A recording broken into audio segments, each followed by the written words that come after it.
Buenas tardes.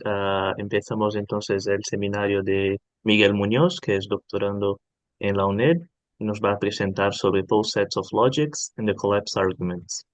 Tienes la palabra, Miguel. Gracias. Bueno, buenas tardes a todos. Os quería pedir muchas gracias primero, os quería dar las gracias porque sé que normalmente las sesiones son más tempranas y me fue imposible hacerla más pronto, entonces os agradezco que estéis aquí. Y bueno, pues eso, como ha dicho Antonio, voy a hablar sobre este tema. Eh, Actualmente, como también ha dicho, estoy doctorando en la UNED, estoy en mi primer año de doctorando bajo la supervisión de Humberto. Y nada, bueno, pues voy a tratar ese tema un poco de tratar de conectar estos dos temas que yo creo que son bastante interesantes, pero que yo ya he leído en la bibliografía, no se han llevado nunca de la mano, entonces me pareció un tema interesante para hablar aquí, ¿no? Eh, bueno, entonces, esta es la estructura que voy a seguir en general. Primero voy a motivar qué son los argumentos de colapso en filosofía de la lógica, brevemente. Luego voy a ver una formalización que han dado Gross y Steder en un artículo muy reciente también, muy interesante. Y luego voy a tratar de generalizar este tema para conectarlo con la segunda mitad, digamos, de la presentación. Y terminaré dando unas intuiciones filosóficas a partir de este estudio, digamos, más formal de posets de lógicas, que luego veremos lo que es. Entonces, os quería pedir que si en la segunda mitad voy a tratar temas un poco más técnicos, si veis que si me enredo demasiado en alguno de ellos, decidme, luego lo vemos. Y en el turno de preguntas a lo mejor dedico un poco más de tiempo porque quiero, o sea, es interesante llegar al final y ver un poco el recorrido hasta, o sea, llegar hasta el apartado 5, ¿no? Digamos, de llegar a las consecuencias filosóficas, ¿no? Que es, yo creo, lo más interesante. Entonces, bueno, voy a comenzar, como he dicho, presentando los argumentos de colapso. Eh, Antes que nada, voy a pedir disculpas por adelantado porque me considero un profano en estos temas, pero bueno, voy a fijar solamente la terminología para el resto de la presentación. Entonces, eh, por pluralista lógico, voy a entender simplemente a alguien que admite varias lógicas. Entonces, lógicas no en un sentido de sistema formal, digamos, o entidad matemática o lo que sea, sino en un sentido filosóficamente cargado, ¿no? Relevante. Y un monista, en cambio, es aquel que solo reconoce una única lógica, ¿no? Con mayúsculas. Entonces, una de las objeciones más comunes contra el pluralismo lógico, bueno, hay muchas, pero una que he visto bastante empleada, o sea, aunque de manera muy heterogénea, es el llamado argumento del colapso. Entonces, esencialmente, aunque, como ya digo, las versiones difieren mucho entre sí, se usa un esquema un poco general que suele, digamos, capturar el intento del monista de, digamos, demostrar que que el pluralista no está siendo sincero con su propia posición. Entonces, la idea es la siguiente. Para empezar, el pluralista, como hemos dicho, admite varias lógicas, que las hemos llamado aquí lógicas admitidas o admisibles por el pluralista, ¿vale? Esto lo hace en base a una, como he dicho, también, a una noción cargada y relevante de lógica. Entonces, la tarea del monista consiste en demostrar únicamente que una de las lógicas admisibles o admitidas destaca sobre las demás. Es decir, que cumple mejor con esa noción de lógica que el resto. Y así, por tanto, el pluralista, en el fondo, aunque no lo quiera admitir, está siendo un monista respecto de esa lógica que, digamos, es especial o que cumple mejor con su noción de lógica. Entonces, Gross y Ceder, como he dicho, han presentado una formalización que me ha parecido muy interesante de esta, digamos, argumento un poco más informal. Entonces, para empezar, han distinguido en dos versiones del argumento, una descendiente y una ascendente.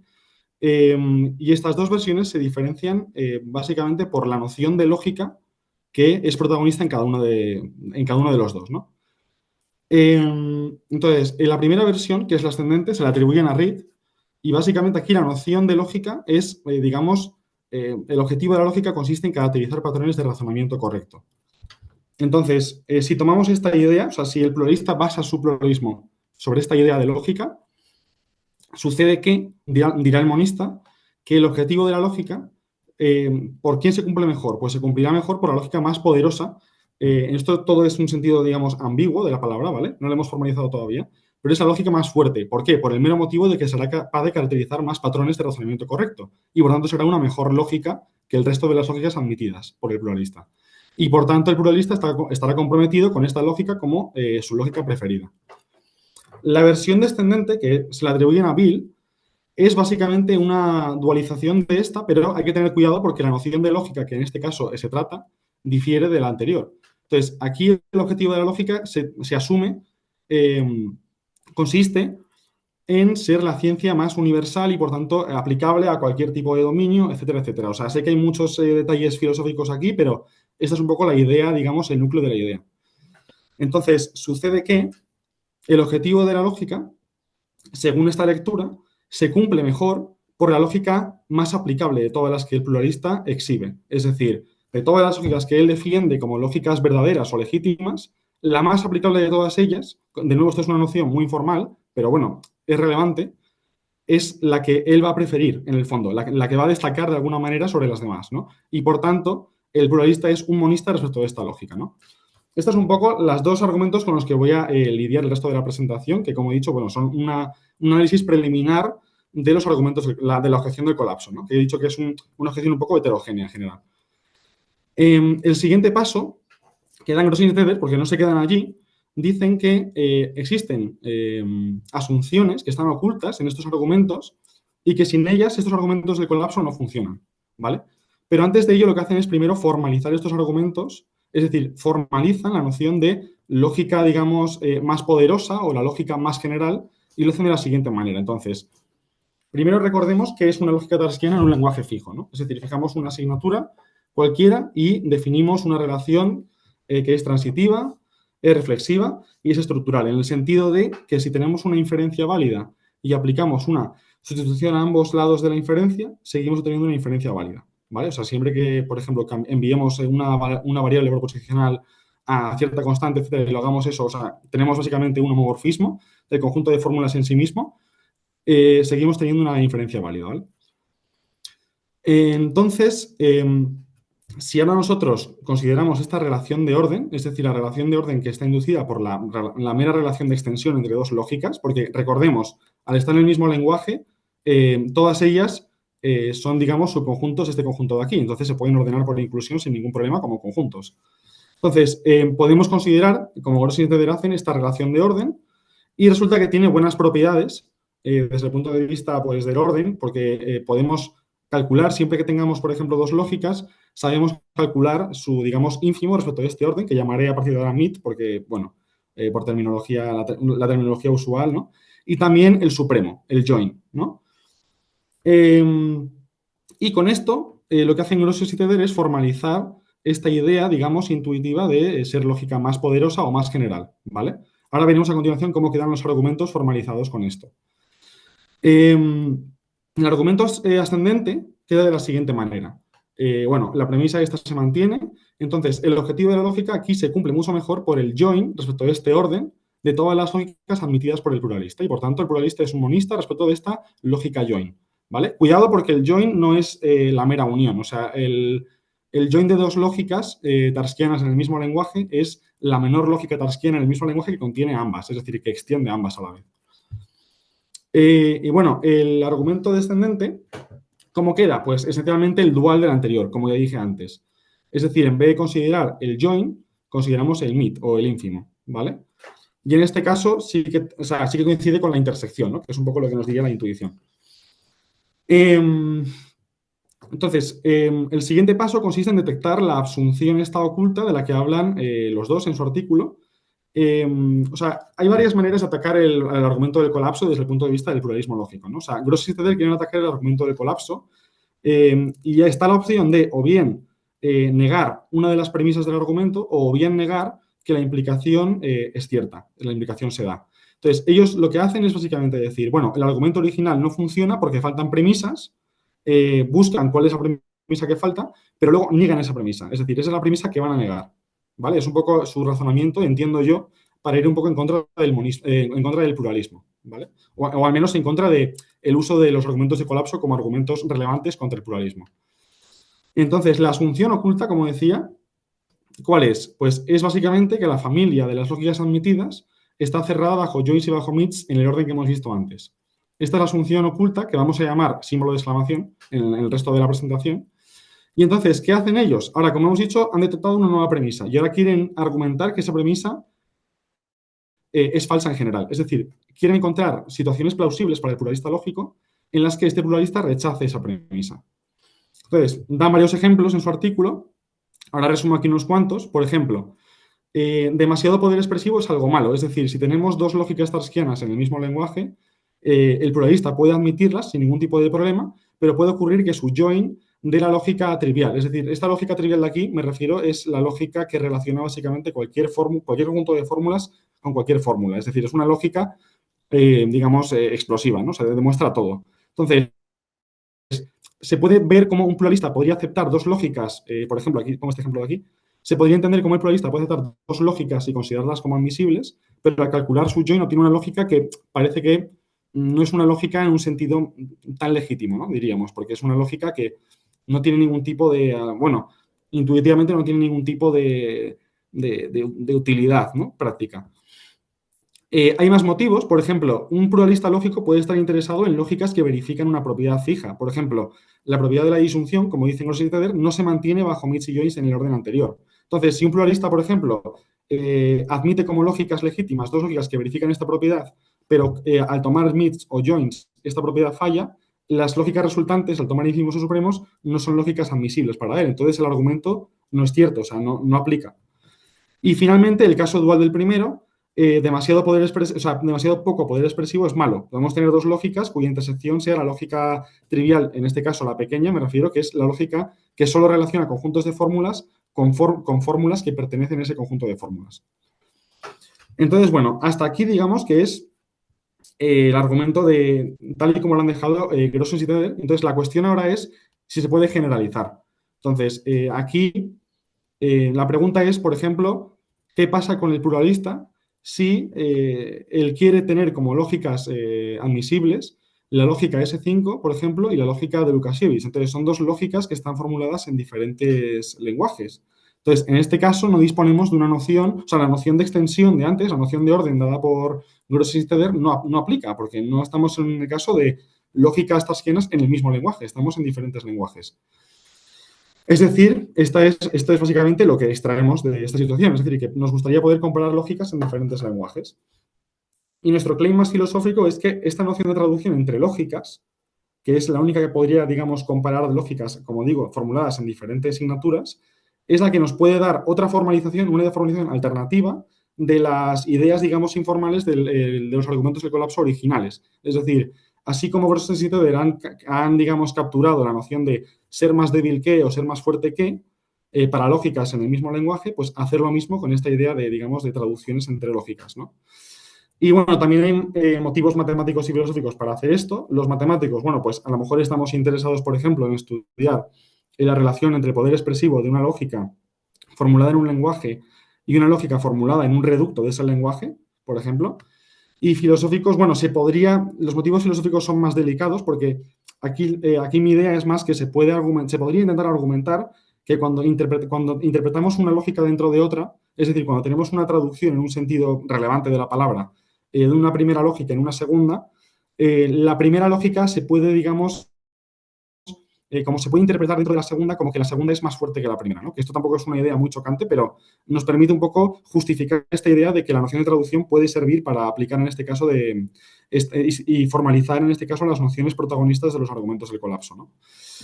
Entonces, bueno, aquí la estrategia general, ¿cuál sería? Pues supongamos que hemos fijado una noción de traducción, T, y entonces, ¿cómo generalizamos el orden anterior? Bueno, pues esencialmente vamos a decir que una lógica es más T débil que otra o viceversa, o sea que la segunda es más fuerte que la segunda en este nuevo sentido, si existe una traducción T de la lógica primera en la segunda. Básicamente, este va a ser un poco el enfoque general que parece generalizar la situación anterior expuesta por Grossens y Teder, ¿no? Obviamente podemos ahora reformular los argumentos del colapso y ver cómo quedan, pero no conocemos ninguna propiedad acerca de los órdenes resultantes. O sea, no es como antes que teníamos la seguridad de que al calcular el ínfimo de dos lógicas seguíamos teniendo una lógica o con lo mismo con los supremos, ¿no? Lógicas tarskianas me refiero, ¿vale? Es decir, que en este caso no tenemos la seguridad de que al aplicar estas operaciones sigamos obteniendo lógicas en el mismo sentido que teníamos el de salida, ¿no?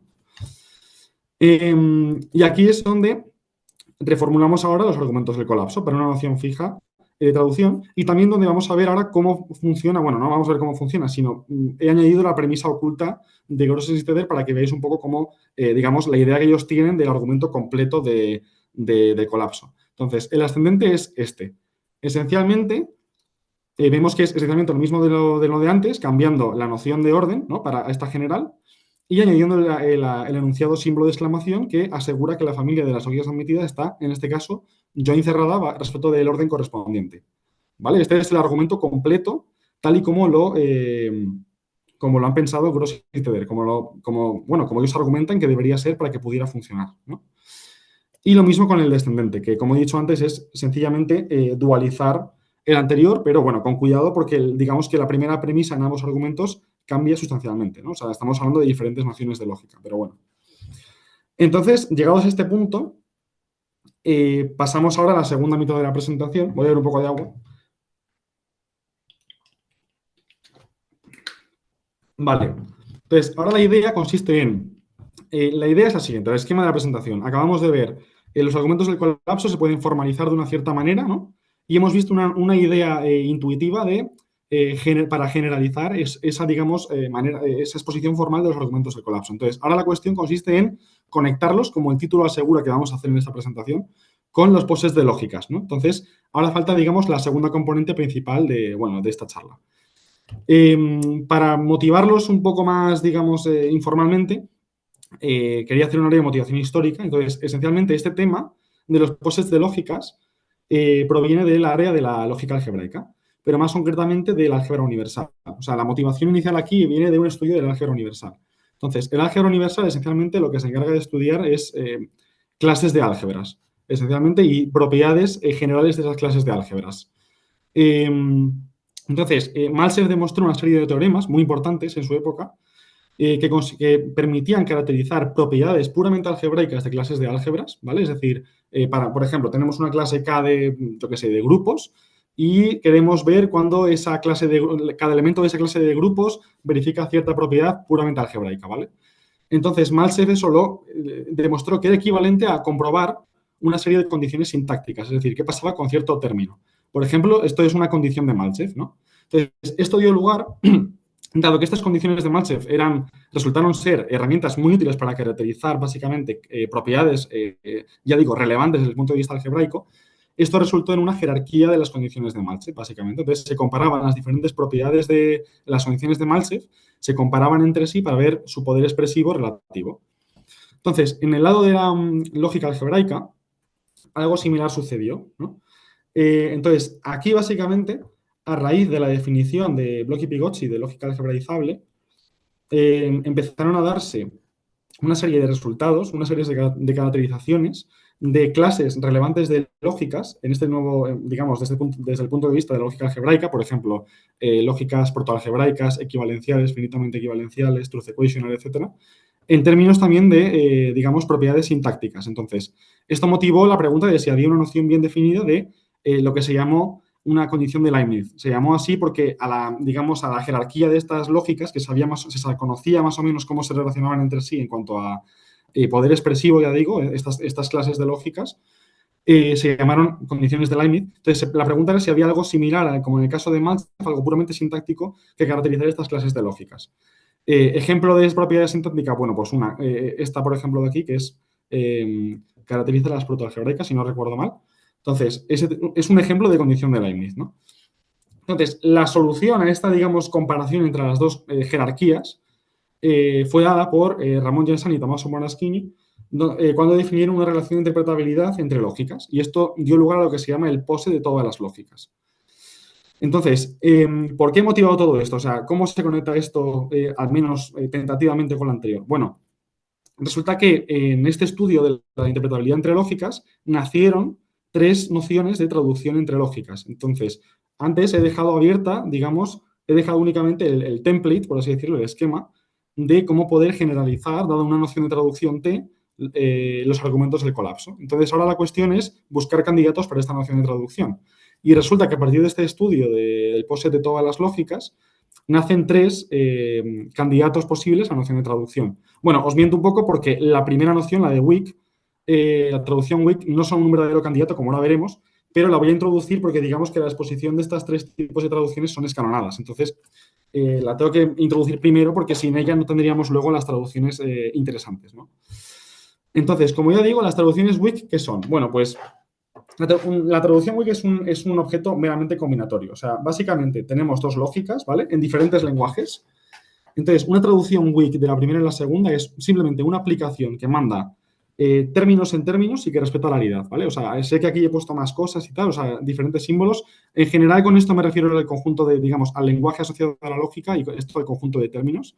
Pero bueno, no pasa nada. O sea, yo creo que aquí es importante quedarse un poco con la idea más bien que con los detalles técnicos, porque aquí la idea es eso, es tener esencialmente una manera de mandar términos en un lenguaje a términos en otro.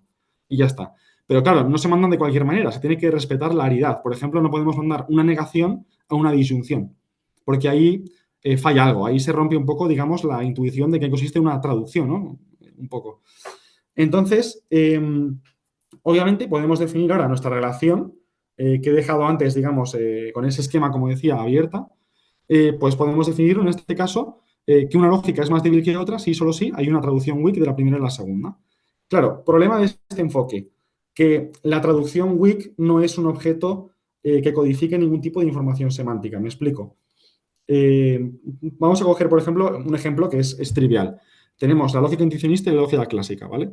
Entonces, la función identidad es una weak translation, porque, o sea, es decir, mandamos la negación a la negación, la conjunción a la conjunción y la implicación a la implicación, digamos, ¿no?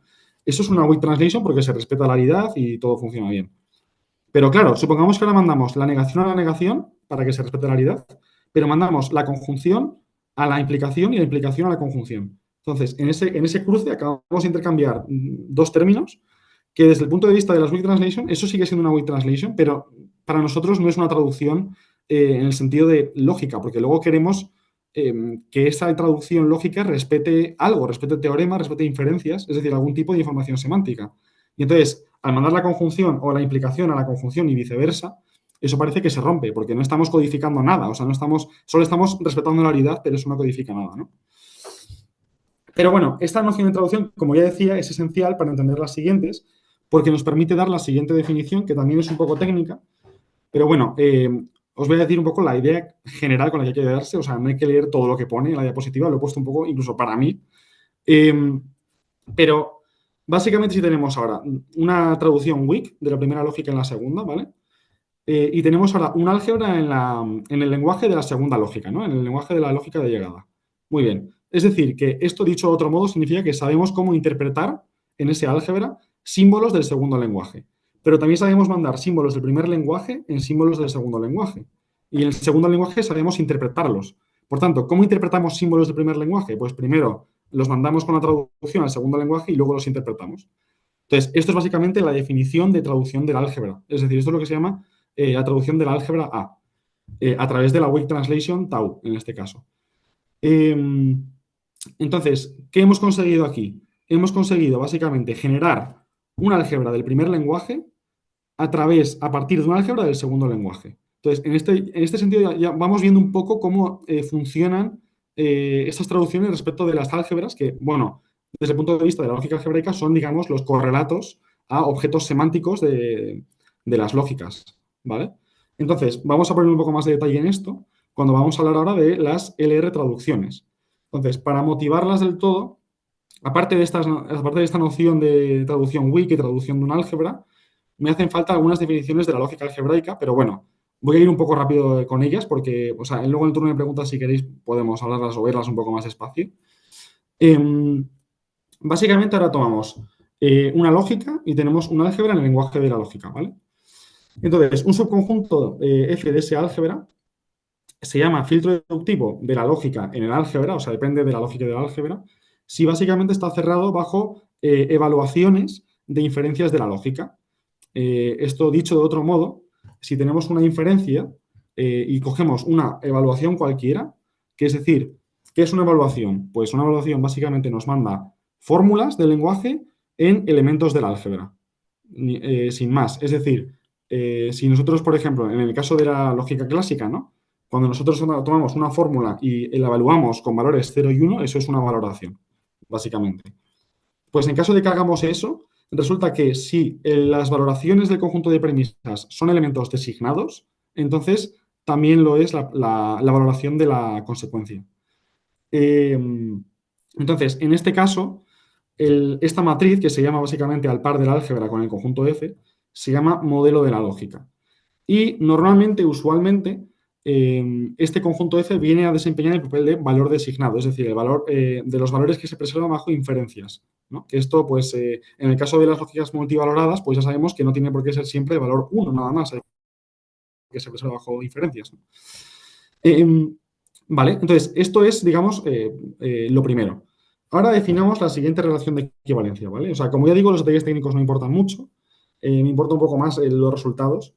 Entonces, esta relación de equivalencia lo que hace básicamente es relacionar dos elementos cuando no se pueden distinguir desde el punto de vista de F, básicamente. Es decir, que siempre que tengamos estos dos elementos relacionados, siempre que evaluemos en funciones polinómicas unitarias, es decir, siempre que construyamos términos y los evaluamos en estos elementos, obtenemos que son indistinguibles desde el punto de vista de F. Es decir, si un elemento de estos dos está en F, el otro también lo va a estar y viceversa. Entonces, ¿por qué se define esta relación de equivalencia? Bueno, pues porque nos interesan los modelos más simples. Entonces, una manera de simplificar los modelos de una lógica bastante canónica consiste en quedarse con los modelos en los que esta relación de equivalencia es la identidad. ¿Vale?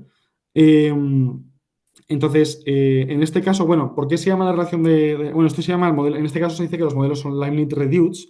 ¿Por qué se dice relación de Leibniz a esto? Bueno, o congruencia de Leibniz. Se llama así, bueno, esencialmente porque codifica un poco este principio de los indiscernibles, ¿no? Creo que era de Leibniz, ¿no? De que si dos elementos son iguales y solo sí comparten todas las propiedades. Pues esto básicamente viene a decir lo mismo, pero claro, aquí hay que tener en mente que los elementos A y B son candidatos a ser valores de verdad. Esto nos está diciendo esencialmente que dos valores de verdad son equivalentes si y solo si al evaluarlos en diferentes términos, por así decirlo, se mantienen los elementos designados. Es un poco la idea general. Pero bueno, el caso es que estos modelos son bastante canónicos y se suelen tomar como una semántica relativamente buena de una lógica. Y entonces voy a denotar con este símbolo de aquí a la clase de los modelos LR o Leibniz Reduced, ¿no?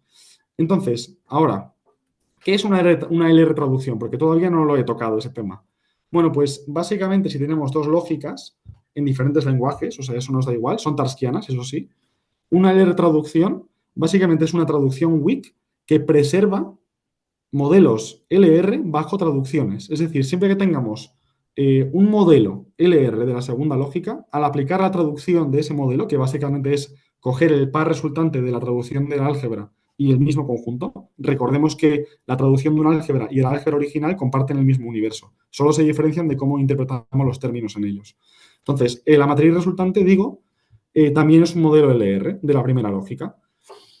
Entonces, bueno, podemos definir, ahora sí, este orden, como hemos dicho antes. En este caso diríamos que una lógica es más débil que otra si solo sí existe una LR traducción de la primera en la segunda.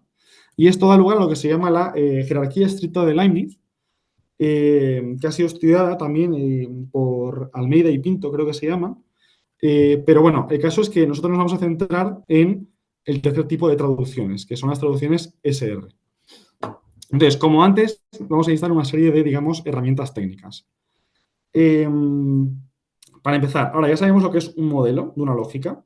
Entonces, cogemos ahora un subconjunto de álgebra, ¿vale? Y entonces vamos a denotar por este símbolo de aquí, FGDS, básicamente al menor filtro deductivo que contiene ese conjunto. Entonces, esto intuitivamente, ¿qué significa exactamente esto de filtro deductivo generado por un conjunto, etcétera? Pues básicamente codifica la noción de consecuencias del conjunto S. Entonces, por ejemplo, voy a poner un ejemplo para aclarar un poco las cosas. Supongamos que estamos en el caso de una álgebra booleana de dos elementos, 0 y 1, y entonces queremos calcular el filtro deductivo de generado por 0, por el conjunto que solo contiene el 0. Pues en el caso de la lógica clásica, como el 0 implica cualquier cosa, y cerramos bajo valoraciones de inferencias, obtenemos que el filtro deductivo generado por el 0 nada más es el total.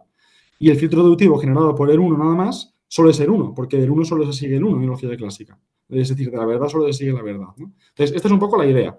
Entonces, ¿para qué quiero esta noción? Bueno, esencialmente porque ahora nos definimos una generalización de la anterior relación de equivalencia, que básicamente nos viene a decir una condición un poco más fuerte en la que dos elementos se pueden decir como que son equivalentes, perdón, en un sentido relevante, ¿no? Es decir, estamos viendo aquí otro modo de simplificar los modelos diferentes al anterior, y en este caso, bueno, podemos ver que es una condición, a ver, no, En este caso es una condición similar, sí, pero en este caso interviene el propio filtro deductivo, etcétera. O sea que en este caso es un poco una relación más complicada de entender, yo lo entiendo. Pero la idea es que nos quedamos ahora con estos modelos, es decir, los modelos en los que esta relación es la identidad, ¿vale?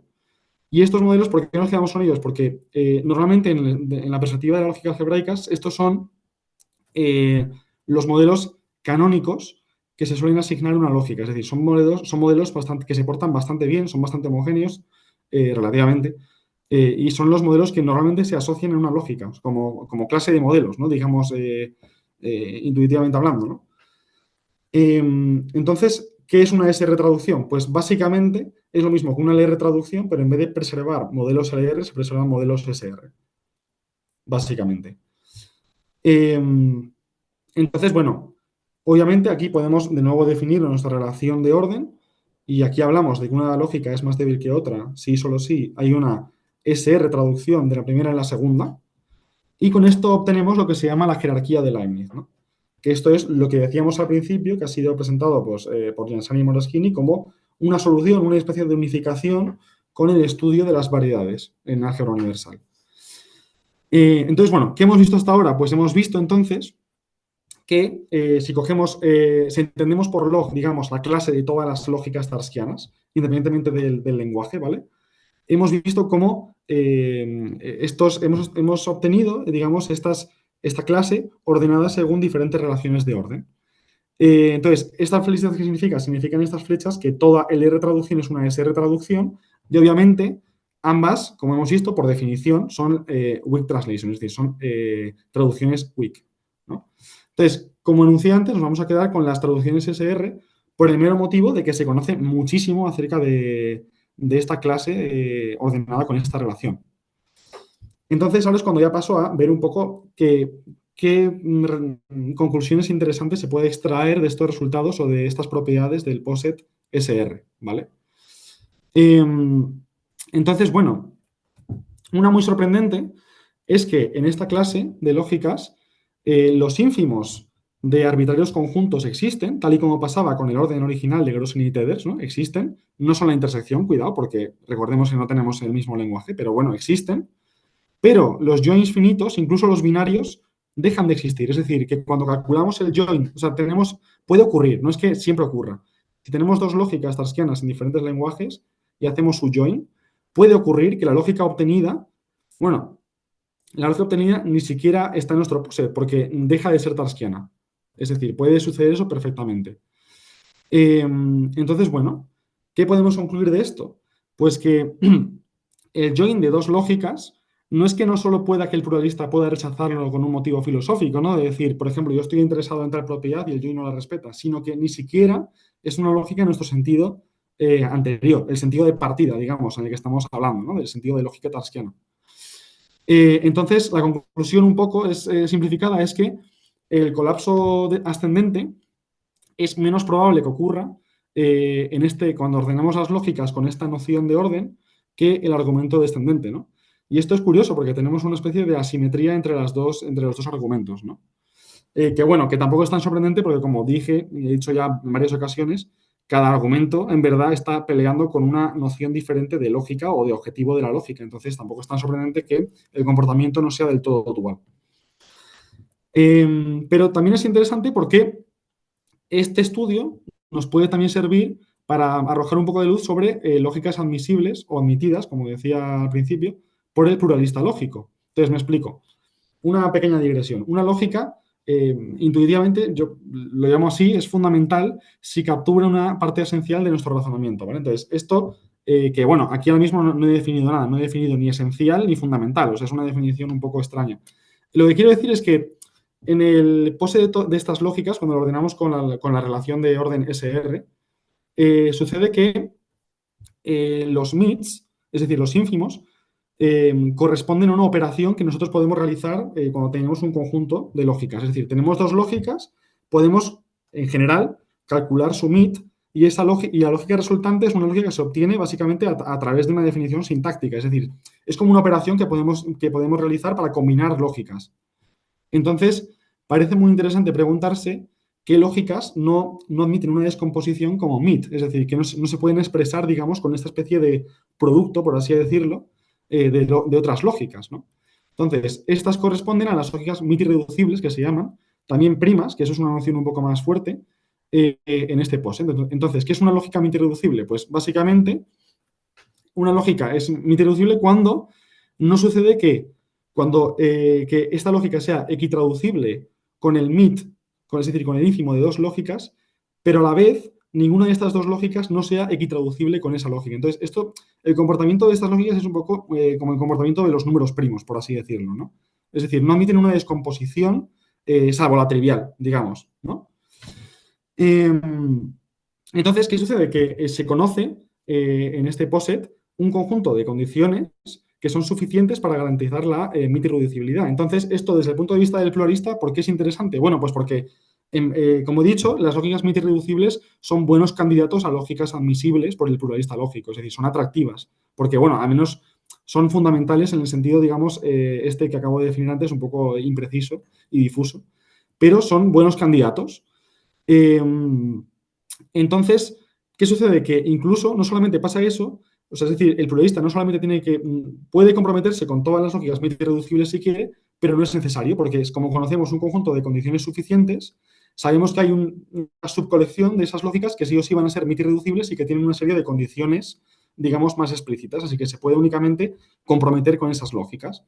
Entonces, a modo de ejemplo, las lógicas intermedias, la lógica clásica, obviamente, la lógica de Lukasiewicz, S4 y S5 son lógicas irreducibles. Y creo que había alguna más, creo que también había alguna lógica relevante por ahí, pero tendré que mirar la demostración por si acaso. Pero como digo, hay muchas lógicas diferentes y naturales para los filósofos de la lógica que resulta que son irreducibles en este orden. Es decir, son candidatos a lógicas, digamos, fundamentales o admisibles por el pluralista, al menos en un sentido interesante. Entonces, bueno, termino ya. Voy a presentar algunos posibles puntos para investigar, tanto fuera como dentro de este POSET, ¿no? de esta colección ordenada de lógicas.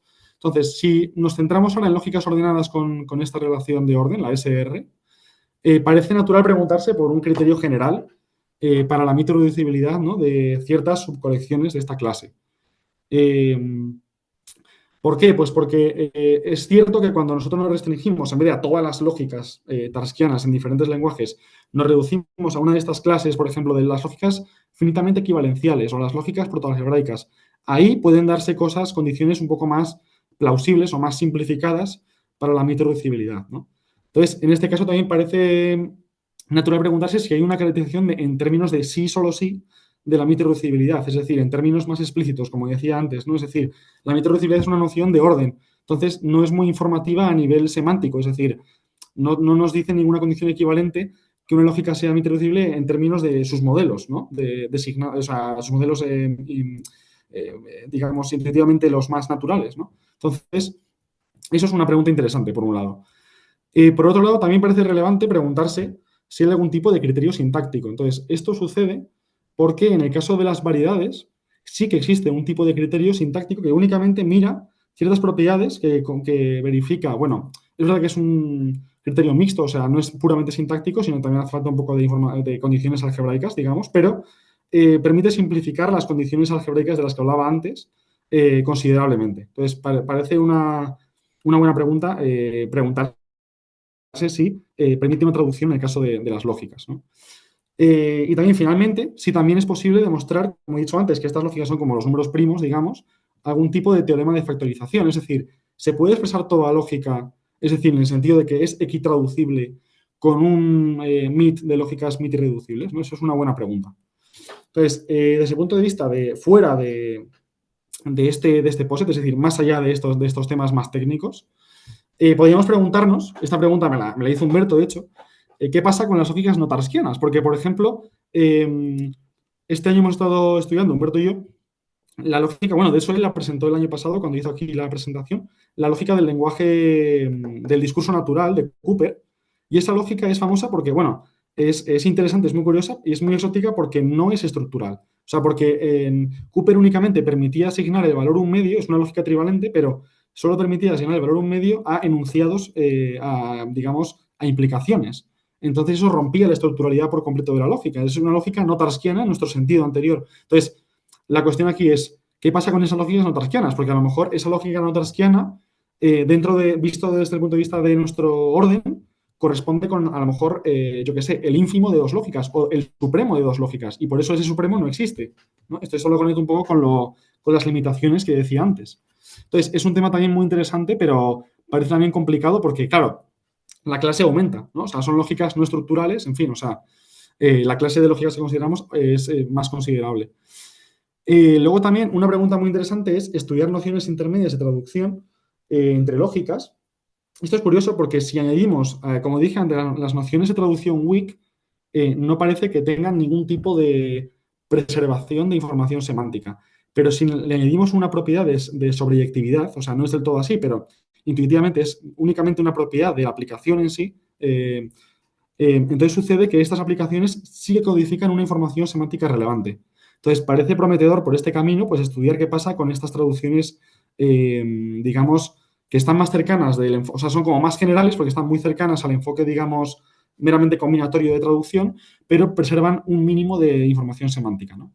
Y entonces, bueno, preguntarse también cuál es la estructura de los ínfimos en este orden, etcétera. Y sí, pero bueno, los criterios, esto ya es preguntar demasiado, yo diría.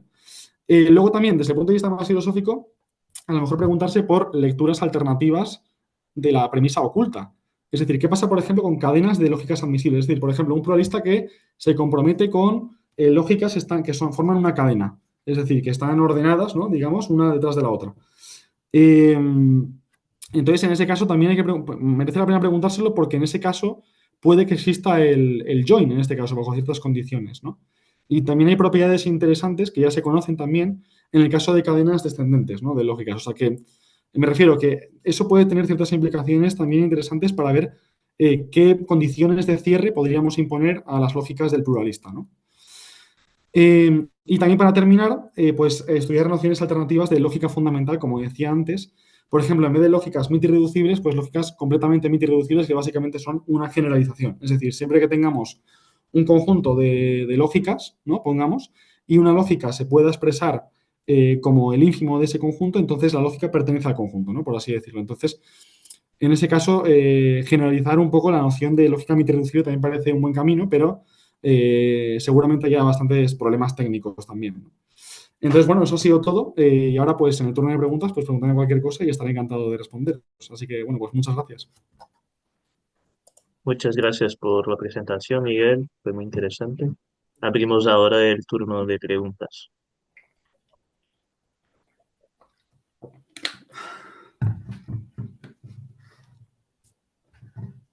Bueno, para romper el hielo empiezo yo, pero yo te iba a preguntar exactamente sobre un punto que tú mencionaste en el apartado de trabajos futuros. O Ujú. sea, ¿por qué se restringe la noción de lógica admisible a lógicas tarskianas? Estaba interesado en si se podría, si el argumento aún funcionaría si admitimos lógicas no tarskianas y si los argumentos de colapso aún se podrían aplicar, pero ya lo comentaste un poco. Si tienes algo más para comentar, me gustaría escuchar.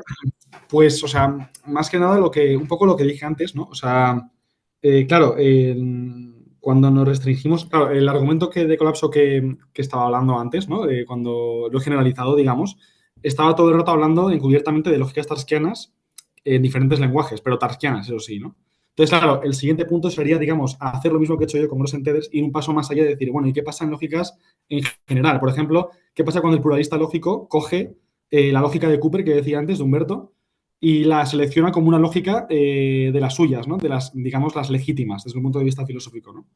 Entonces, esa cuestión, bueno, yo creo que es peliaguda, ¿no? Porque hay que desarrollar, bueno, pues, qué pasa en ese caso con los supremos en el orden, etcétera. O sea, pueden cambiar muchísimas cosas de la estructura de orden digamos, de las lógicas cuando las ordenamos así, yo creo. O sea, porque al haber intuitivamente es como es eso, al haber más lógicas, digamos, parece como que se pueden llenar más huecos, digamos, al hacer la operación supremo, ¿no? Puede haber lógicas que antes no existían directamente, pero ahora sí.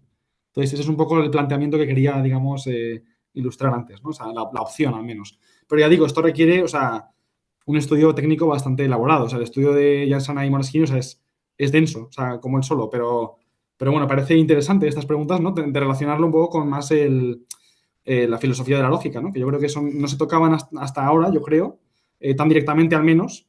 Entonces parece interesante preguntarse por estas relaciones, ¿no? En las dos direcciones. Así que gracias por la pregunta. Genial, gracias. En la secuencia tenemos María José,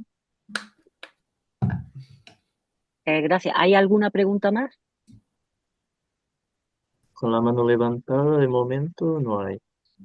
Vale, que digo que ya sabéis que yo hablo siempre, Yo pero me levanto siento la mano, pero no sé cómo levantarla en Zoom ahora. Ah, vale. ¿Quieres hablar tú primero, Mara? No, Digo como tú porque yo me quieras. siento culpable porque siempre hablo, pero es porque y además se me ocurren siempre las mismas cuestiones. Entonces, lo primero, Miguel, bienvenido y enhorabuena. Muy bonito el paper, muy bonito. Ya digo, si nos lanzamos al Premio Mundial de Lógica, preséntalo. Bueno, muchas Tú y gracias. todos los que han presentado cosas así, ¿no? Yo quiero decir, subrayando dos cosas. Ujú. Muy claro, muy bien explicado y muy interesante. Dicho esto, ahora voy a decir las cosas que yo habitualmente digo en filosofía, que son además el centro de este proyecto de investigación. Que la idea es, estamos continuamente trabajando en falacias de equivocidad, en el sentido de qué queremos decir cuando hablamos de lógica, pero tú ya lo has dicho, es decir, que no estoy diciendo nada nuevo, son las intuiciones que todos tenemos, lo que pasa es que seguimos intentando decir, bueno, y ahora los aspectos más filosóficos, y ahora el lenguaje natural, y ahora no sé qué, ahora no sé cuánto. Y a mí me parece que una cosa que es muy ambicioso esto que voy a decir, pero una cosa que podríamos hacer es decir, no, estamos hablando de cosas distintas, punto. Mm. Entonces, la cuestión es, ¿qué es una lógica? Si una lógica es un sistema formal con un determinado mecanismo deductivo, ahora voy a decir una cosa, yo sé que hay un problema filosófico abajo, si quieres luego lo intento formular, entre pluralistas y monistas, pero en la parte superficial no veo el problema, o sea, ¿qué dicen los pluralistas? ¿Que hay muchas lógicas? Hombre, si por lógica tú entiendes un sistema formal con un determinado mecanismo deductivo, ¿cuál es el problema filosófico? ¿Cuál es la duda? Mm. Mírate los libros. Claro que hay muchas lógicas. Lo que pasa es que a lo mejor no estamos hablando de eso. ¿Me explico? Mm. Entonces, yo en este tipo de cuestiones veo continuamente la fluctuación que hace que ciertas cosas puedan parecer a veces muy profundas cuando en realidad son imposibles y o triviales. Entonces, vamos a recortar exactamente el sentido en el que estamos hablando. Otra cosa que pregunto en este mismo sentido, ¿no? Por ejemplo, los dos autores que han mencionado desde el principio, la primera premisa, dices que la lógica se dedica a los patrones de razonamiento correcto. Y luego dices, vale, vamos a trabajar en un modelo o en un sistema y resulta que vamos a hablar de las lógicas universales, que son sistemas algebraicos. Por favor, que alguien me lo explique. Ya me conoce, yo hablo así, pero no hablo así fuera de este contexto. Vamos a ver, naturalmente que son sistemas algebraicos y está hablando de lógica tarskiana, ¿vale? Y ahora la cuestión es, ¿qué tendrá que ver la lógica tarskiana con modelos de razonamiento? ¿Estamos hablando de razonamiento de verdad o estamos hablando de derivabilidad o de computabilidad o de cualquier otro tipo de cosa que tenga que ver con la manipulación de signos dentro de un sistema con reglas precisas? ¿Ese es un razonamiento? Pues sí, o yo qué sé, o no sé qué, pero desde luego no es lo que entendemos los humanos por razonamiento. Y tú luego dices también que tú lo que quieres decir es que una lógica tiene que capturar la parte esencial de nuestro razonamiento. ¿Qué razonamiento? Nuestro razonamiento es una serie, es una sucesión de contenidos juzgables que están relacionados por una relación de apoyo, que el máxima es la consecuencia lógica. Has dicho antes, o sea, me estoy explicando, quiero decir, y esto ya lo he dicho muchas veces, a mí me resulta fascinante que cuando me pongo a leer libros o manuales de lógica, lo que dicen en la introducción no tiene nada que ver con lo que dicen en las páginas, en las siguientes páginas. En la introducción todos queremos hablar de modelos de razonamiento correcto, queremos entender cómo argumentamos los humanos y entonces a continuación yo me pongo a definir un sistema formal o un lenguaje formal con un mecanismo deductivo. ¿Me parece mal el sistema formal con el mecanismo deductivo? ¿Me parece mal el...? No, no me parece ni mal ni bien. Lo que quiero decir es, no tiene nada que ver una cosa con la otra. Mm. No tiene nada que ver una cosa con la otra. Por ejemplo, tú has mencionado, por eso digo, que no estoy diciendo nada nuevo porque tú lo sabes, porque es que lo has dicho. La cuestión de la traducción, claro, la noción de traducción en Tarski es flipante. ¿Podemos hablar de traducción? Hablemos de traducción, pero no estamos hablando de traducción. de lo que hacemos en los lenguajes naturales. Cuando traducimos, o sea, tú has dicho, ni siquiera estamos trasladando nociones semánticas, porque se tiene que mantener constante las nociones de teorema en un lado u otro, y yo digo, todavía eso es demasiado formal. En una traducción de un lenguaje a otro, los lenguajes son el vehículo que tienen que coincidir en aquello que es el contenido en ambos casos, mientras que aquí no tenemos contenido ninguno. ¿Me explico? Quiero decir que, o sea, quiero decir que yo estas preguntas no se las he hecho a Tasky porque yo nací después, pero se las he hecho a Gila Shear, por ejemplo. ¿Qué tiene que ver? ¿De qué me estáis hablando cuando me estáis hablando de una concepción taskiana de las constantes lógicas? ¿Me explico? Entonces, no hay ninguna crítica a esta opción. No hay ninguna crítica a esta opción. Pero así que me parece que una cosa que yo veo, y ya la hemos hablado con respecto a las paradojas y los sistemas formales, y esto es que si queremos realmente avanzar y decir cosas serias, tenemos que limpiar conceptualmente el ámbito en el que estamos trabajando. Que queremos hablar de traducciones, de semántica, de razonamiento, ¿vale? Pero vamos a ponerle asterisco o a un lado o a otro. Pluralismo y monismo.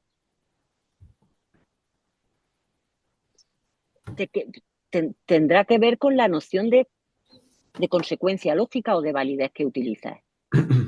Y yo creo que si nos ponemos en serio a hablar de razonamiento humano, me refiero a el lenguaje natural, uno no puede por más que ser monista, aunque contextualista. Contextualista significa, depende mucho del contexto, el tipo de hipótesis auxiliares implícitas. Pero una vez que las hipótesis auxiliares implícitas están explícitas, A se sigue de B o no. Pero no estamos hablando de eso. Entonces, me explico. Uno no puede por más que ser monista. O sea, cuando tú oyes a un político hablar, es que, perdón, pero es que acabo de ver no leo la prensa, pero acabo de ver, sí.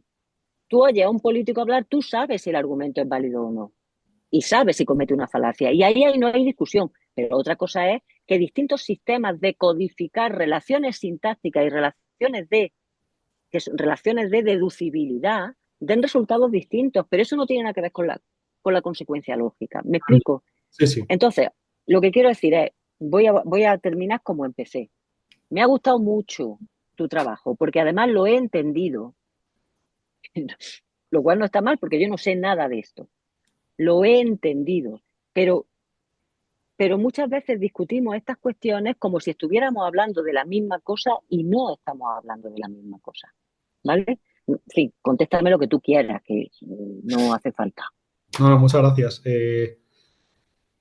Sí, bueno, me he apuntado aquí algunas cosillas. O sea, en general estoy muy de acuerdo contigo. O sea, quiero decir, yo, o sea, vengo de un trasfondo matemático, es verdad, pero es verdad que siempre me ha gustado distinguir un poco entre, digamos, cuando definía qué es una lógica, por ejemplo, tarskiana, y luego la lógica a la hora de hablar, de, por ejemplo, de eso, de filosofía de la lógica, filosofía de las matemáticas, tal. O sea, son cosas que difieren mucho, en verdad, en el fondo. Entonces, esto yo creo que lo que acabo de hablar quizás sirve más para motivar un poco el tema de las traducciones, digamos, en sentido formal. O sea, dar una motivación un poco, a ligarlo un poco más con los argumentos de colapso, dar una motivación un poco más seria, ¿no? Digamos, el tema, porque a veces pasa que en lógica algebraica hay temas que son muy técnicos y se quedan un poco cojos de contacto con, digamos, lo que hacen a lo mejor los filósofos, ¿no? Entonces, por eso me pareció interesante. Entonces, Miguel, perdona un momento, los filósofos no, los humanos. sí, sí. De acuerdo. Que tú cuando no estás aquí, tampoco argumentas como con esto, ¿eh? Sí, sí, sí. Desde luego. No me he parado. Si lo hicieras, te habrías quedado sin amigos. Sí, sí. Entonces, bueno, ¿qué más? Ah, sí, lo de la idea de traducción. Bueno, es curioso porque, bueno, cuando estoy preparándome el tema, ¿no? Ellos, o sea, Grossen y Teder formalizaban la relación esta de comparar entre lógicas, ¿no? Porque al final los argumentos del colapso se basan en poder comparar lógicas en un sentido relevante. Porque en cuanto tienes una noción de comparación, automáticamente solo queda buscar qué lógica es mayor o más poder, o sea, la que queda por encima de ese orden o por debajo, ¿no? De todas las demás. La que destaca, digamos, ¿no? Entonces, la relación que usaban ellos era la mera extensión, es decir, tomaban lógicas, esto lo voy a conectar un poco con lo que decías antes de lo de ser y todo esto, ¿no? Entonces, tomaban la relación de extensión en el mismo lenguaje y me parecía un poco frío, porque era como, pensamos, por ejemplo, la lógica intuicionista y la lógica clásica, ¿no? Para poner el ejemplo paradigmático de los fundamentos de las matemáticas, todo esto. O sea, por un lado, es la relación que hay entre ambas o sea, la inclusión que se da, se puede decir que o sea, es, como conjuntos es una inclusión, pero no parece que eso diga nada informativo sobre, por ejemplo, las matemáticas intuicionistas y las clásicas, a nivel de cómo se practican, ¿no? Porque, digamos, la idea que yo tenía un poco en la mente a la hora de meter traducciones es como, más que una inclusión, hay una traducción que hacemos de una lógica en la otra. Es como que la traducción es más sutil, porque en vez de decir que un objeto es literalmente, o sea, es un elemento de un conjunto, digamos, o sea, la fórmula intuicionista A y B es básicamente la misma fórmula que la lógica, la clásica A y B, porque eso es lo que dice la relación de extensión, ¿no? O sea, como objetos son lo mismo, en vez de eso de decir, no, es que hay una traducción entre las dos. Eso me parece un paso ya cualitativo muy grande, porque eso me recordaba también a cosas de, pues no sé, o sea, esto ya es meterme en terrenos que no son, pero como me acordaba de esto de, ¿cómo se dice? La inconmensurabilidad de dos lógicas, ¿no? Que es una posición extrema, ¿no? Es decir, solo cabe al final, o bien, o traducir de alguna manera, o relacionarlas de alguna manera, o que cada lógica sea completamente aislada de todas las demás, ¿no?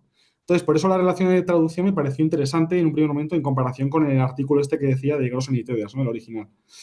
Y también, a modo de disculpa también, filosófica, como decía, es que o sea, he simplificado considerablemente a lo mejor la exposición de las ideas, digamos, rectoras de lógica en nuestros argumentos, quizá. Eso sí que tiene razón, yo creo, porque es cierto que la del argumento descendente, que lo voy a poner, creo que está puesto aquí, lo he puesto, ¿no? Sí, aquí está. Esto, cuando habla aquí de dominios y tal, claro, esto en todo caso hace referencia al pluralismo este de dominios que tú has mencionado, ¿no? O sea, quiere decir que a lo mejor es un tipo de pluralismo radicalmente diferente a este de aquí arriba.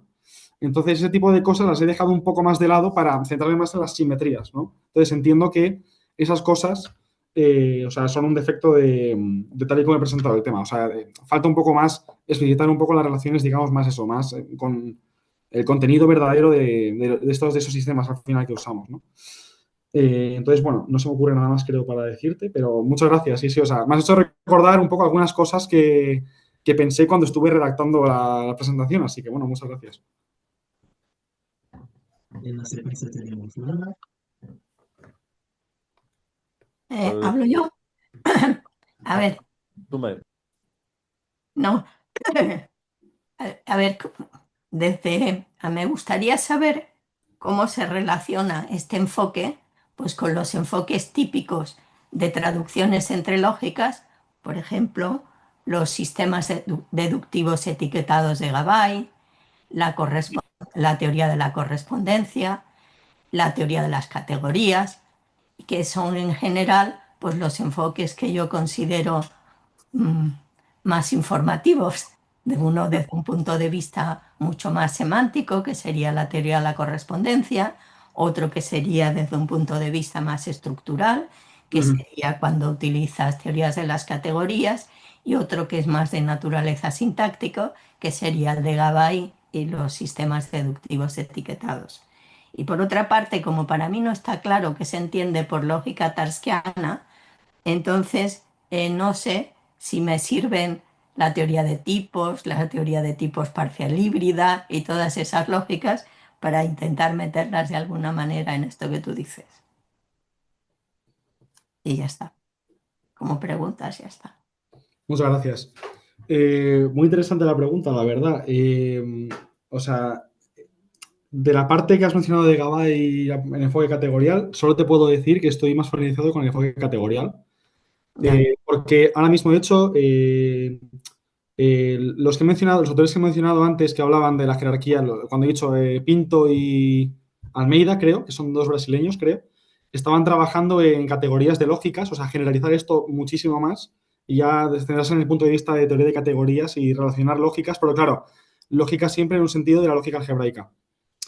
Entonces yo creo que a lo mejor las limitaciones de las que me hablabas, no, a lo mejor, o de las limitaciones no, sigamos, estas cosas de las teorías y tipos y tal, que yo no he considerado para absolutamente nada, que tiene que ver un poco más con el contexto o sea, que al final estos poses de lógicas vienen de la lógica algebraica, que está muy influida por el álgebra universal. Entonces, al final, el objeto de estudio básico es eso, son las matrices lógicas, ni más ni menos. Entonces, no te sabría decir muy bien por dónde tiran en ese caso. Y lo de Gabay, pues me lo tengo que mirar, la verdad, porque no conocía, o sea, el enfoque categórico sí. De hecho, el enfoque categórico eh, está muy presente también en el estudio de las variedades, del que parte de las lógicas, ¿no? Entonces también, o sea, obviamente tiene que haber ahí algún tipo de relación profunda entre los dos, pero el de Gabay no lo conocía, así que No, gracias. Me lo miraré. sí. No, yo creo que, bueno, en mi libro de Extensions of First Order Logic, y también yo creo que en la entrada de la Stanford de Many Sorted Logic, yo creo que menciono un poco. Y la idea intuitiva de Gabay es más bien que todas las lógicas, digamos, en el fondo pues tienen unas reglas que digan conectivas, cuantificadores, pero que que distingue uno a otro tú lo puedes poner como una etiqueta, por ejemplo. Si tú Ujú. estás en la lógica modal, pues la etiqueta se refiere al mundo. Y entonces, un condicional y su antecedente en el mismo mundo te da como consecuente el consecuente en ese mundo. Pero si tienes el condicional y el antecedente en distintos mundos, pues no vale. Entonces hay unas reglas también de cálculo de etiquetas, que esas pues depende, pues si es una lógica S5, en fin, si se trata, en el caso de lógicas modales, pues de lógicas que tienen una relación de accesibilidad reflexiva, simétrica, transitiva, en fin, de lo que se trate. O sea, sí es interesante. Y para mí, desde mi punto de vista, la teoría de las categorías, y lamento decirlo aquí, falla en el sentido de que es una visión divina del asunto, y entonces solo se ocupa más bien de una relación estructural diciendo, bueno, todos son funtores, pero Mm. en el fondo no se entera de lo que están diciendo las fórmulas. O sea que en ese sentido, para mí no es una traducción, porque para mí una traducción es decir lo mismo en un lenguaje distinto. Eso es para mí la idea intuitiva de traducción. Ujú. Ujú. Pero bueno, No, pero muy interesante. Me ha recordado eso de Gabay, es que no sé si será lo mismo, la verdad. Ha estado de las mixing logics, ¿no? De coger dos lógicas y juntarlas de alguna manera. Bueno, no sé, eso lo tengo que mirar. también Eso hay no controlo. sí, yo creo que un artículo muy fácil de Gabay era en un libro que se llama What is a Logical System, que se escribe hace 1000 años, y hay una entrada que es de Gabay, y yo creo que también hay una entrada de Messeguer de las teorías de las categorías, bueno, hay de mucha gente, ¿no? Ujú. Y aparte de Gabay, pues tiene varios volúmenes de sistemas deductivos etiquetados, pero vamos, así como introducción intuitiva que se me ocurra en este momento, no estaba mal, Ujú. Gracias. de nada. Muy bien, Humberto. Sí, nada, la pregunta que yo quería hacer ya la incorporó Miguel, pues ya se la hice, entonces ya la incorporó Miguel en las slides. Solo enhorabuenas. Y nada, otro comentario, pero también está, también lo de María José lo resolvió. Aquí el equilibrio difícil es entre la parte técnica y la parte filosófica, ¿no? Hay mucha parte técnica y la cosa buena es no perderse en el camino a los filósofos, pero lo has hecho muy bien y todo el mundo te puede entender. Así que nada, enhorabuena y Gracias. seguimos en esta dirección, trabajando en esto. Gracias. ¿Tenemos más preguntas? Podéis levantar la mano virtual o activar el micrófono directamente. ¿Algún comentario, pregunta más? Si no, termino la grabación.